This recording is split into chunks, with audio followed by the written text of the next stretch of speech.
자, 안녕하세요, 여러분. 참, 오랜만에 만나죠. 얼굴을 보지 않고 있다가 선생님 쉬다가 왔어요. 이거 뭐, 얼굴을 안 보니까 쉬다가 와도 쉬다가 온 건지 모르겠죠. 어쨌든 오늘부터 선생님하고 다시 이제 수업을 진행할 건데요. 선생님하고 처음으로 해야 될 내용은 뭐냐? 게르만족의 이동입니다. 게르만족의 이동.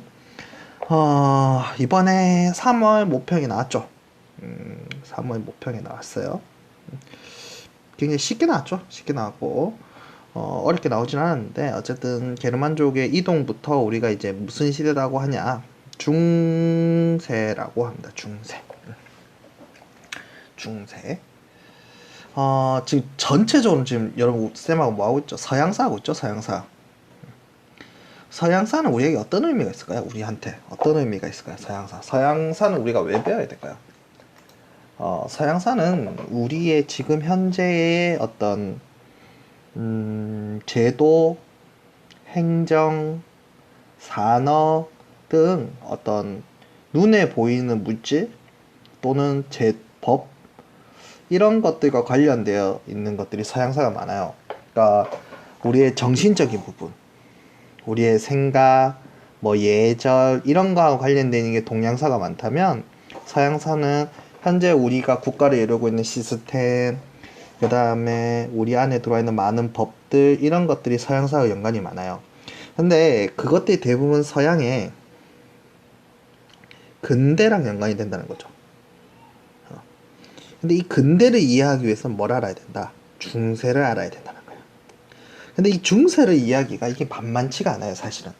고대는 그냥 있는 그대로 사실 그대로 쭉 따라가주면 되는데, 중세부터는 조금의 변화들을 조금은 예리하게 어떤 좀 캐치해낸다 해야 되나? 좀 이렇게 발견해낼 줄 알아야 돼요. 그러니까 역사적 사고력이 여기서부터는 좀 필요한 시점이에요.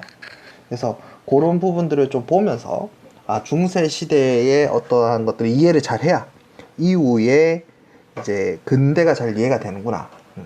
근대가 이해가 돼야 오늘날 현대가 훨씬 더 쉽게 이해가 되겠죠. 3월 모평에 브렉시트가 나왔잖아요. 그죠?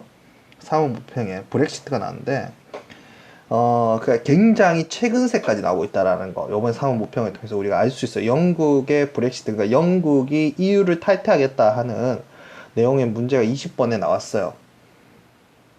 그렇기 때문에, 뭐, 동아시아사도 그렇고, 세계사도 그렇고, 굉장히 최근세까지도 나올 수 있다 라는 걸 우리한테 보여주고 있기 때문에 좀 하나하나 더 들어가야 되고요. 그리고 여러분, 2015학년도 개정교육과정으로 처음 치는 수능이에요. 여러분들은 이전까지는 2009학년도 교육과정을 가지고 수능 쳤는데, 여러분들 교육과정 개편되면 2015학년도요 2015학년도 교육과정 들어오면서 세계사 개편이 되면서 뭐가 굉장히 좀 많이 늘었냐면요, 동양사하고 서양사 분량이 굉장히 많이 증가했어요. 그러니까 동양사는 중국사죠. 중국사고, 서양사라 하면 프랑스, 독일, 영국, 이쪽의 역사들이 굉장히 많이 강화가 됐어요. 그러면 수능에서도 이쪽 분야의 문제들이 많이 나올 확률이 높고, 아니나 다를까 3월 모평에서 이슬람사, 쌤 이슬람사 굉장히 나왔죠. 탈라스 전투. 탈라스, 누가 탈라스라고 했어요? 예, 당나라가 탈났다 했어요. 그 아바스 왕조가 나왔었잖아요. 그것처럼 이슬람사 한 문제, 뭐 인도사 한 문제, 이런 식으로. 그러니까 요 서양사, 동양사를 제외하고 나머지 부분의 역사의 비중이 굉장히 줄어들 거고요. 많이 나와봐야 5문제 내외.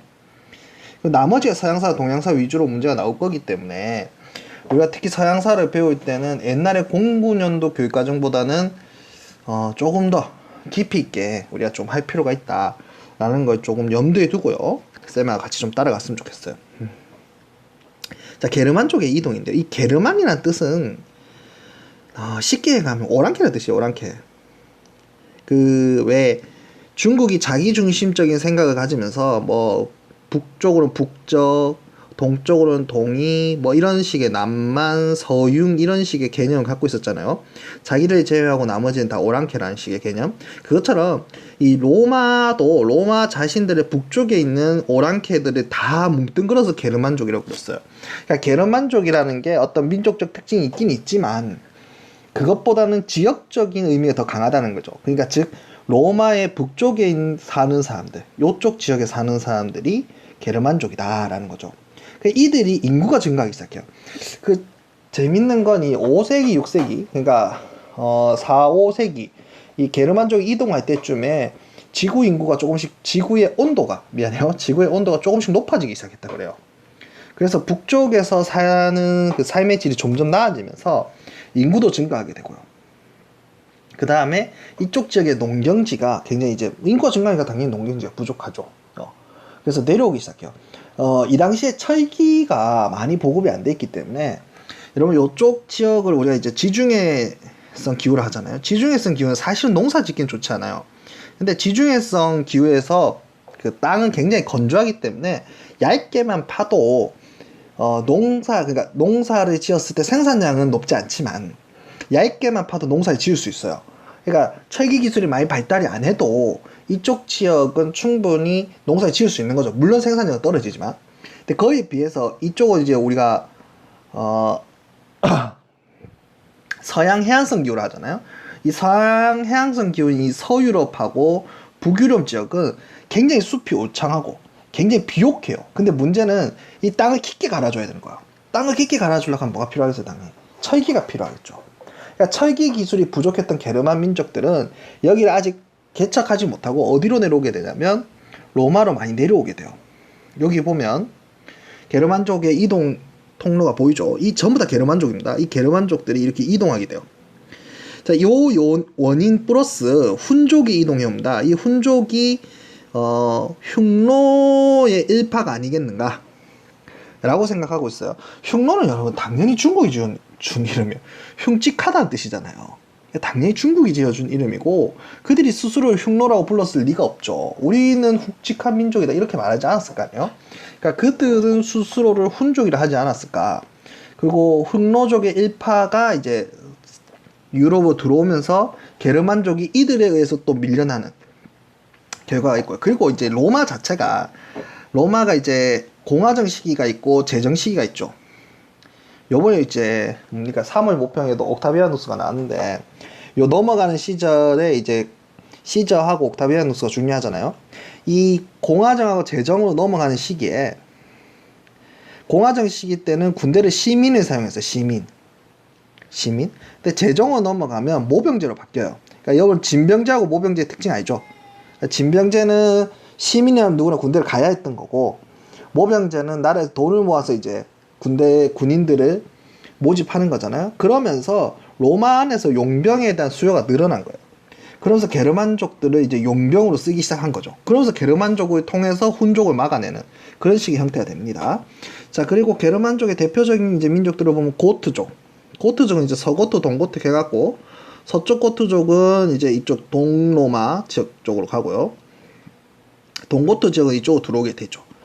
자, 그 다음에 반달족이 있어요. 그래서 이까지 넘습니다. 반달족은 이마에 돌아요, 이마에. 이렇게 돌아갔고, 여기 반달 왕국을 세워요. 이거 이제 나중에 누가 이제 정복하냐면, 비잔틴 제국의 유스티니아누스 황제라고 있습니다. 유스티니아누스가 이 반달 왕국을 정복합니다.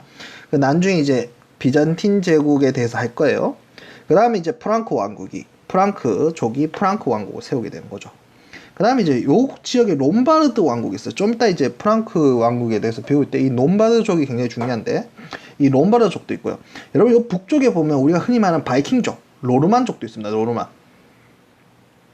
이들도 봐요. 로마 중심에서 북쪽이잖아요. 그게 게르만족이에요. 그러니까 게르만이라는 건 지역적 명칭이 가까운 거지 어떤 민족적 명칭은 좀 아니다. 근데 물론 뒤에 가면 이제 독일 민족을 게르만족이라 하죠. 게르만 민족이라 하는데 어쨌든 간 이렇게 구분이 됩니다. 자, 이들의 가장 큰 원인은 뭐냐? 요 3월 모평에 정답이기로 했죠. 서유럽 제국이 어떻게 된다? 약화되었어요.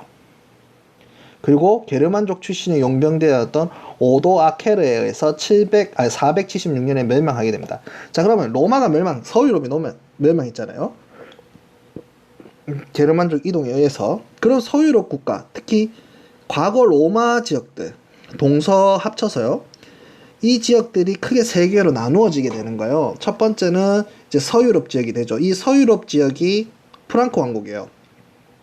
나중에 바로 다음 영상에서 할 거예요. 그 다음에 동로마 지역이 이제 비잔티움이 되는 거죠. 비잔티움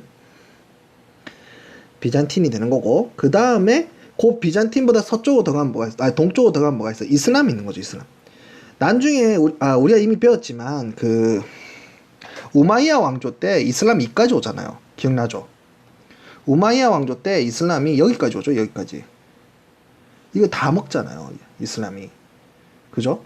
그러니까 그렇게 생각해 보면 로마가 멸망하고 난 다음에 세계의 문명은 나누어진다. 서유럽. 이게 이제 프랑크 왕국이라 했어요. 그 다음에 비잔틴. 그 다음에 이슬람. 이 중에 가장 낙후된 지역, 그러니까 그 당시로서는 가장 문화적으로 조금은 떨어져 있다라고 생각한 지역이 어디였을 것 같아요? 이 세 개 중에. 여러분, 서유럽입니다. 서유럽이요. 나중에 뒤에 가서 하겠지만 서유럽에서는 라틴어를 읽을 수 있는 사람이 정말 없었어요. 동네에 한 명도 없을 정도였대요. 그러니까 그랬을 시기에 이슬람은 뒤에 가서 배우겠지만 피핀이라는 왕이 카르로스 왕조 개창한 사람이 나오는데 이 사람하고 아바스하고 거의 같은 시기거든요. 그러니까 아바스는 그 당시 이미 아리스토텔레스의 문서들을 번역하고 있잖아요. 그럴 때에 뭐 프랑크 왕국은 아리스토텔레스의 문서도 거의 없을 뿐더러 그걸 이제 읽을 수 있는 사람이 정말 큰 도시에 한 명도 없을 정도예요. 그러니까 그런 문화적 격차가 굉장히 이때 심했다는 거. 라는 거. 그래서 어쨌든 이렇게 세 개의 문명은 나누어지고 다음 시간부터 서유럽 문명에 대해서 할 거라는 거죠. 됐죠? 자, 요번 영상 여기까지 할게요.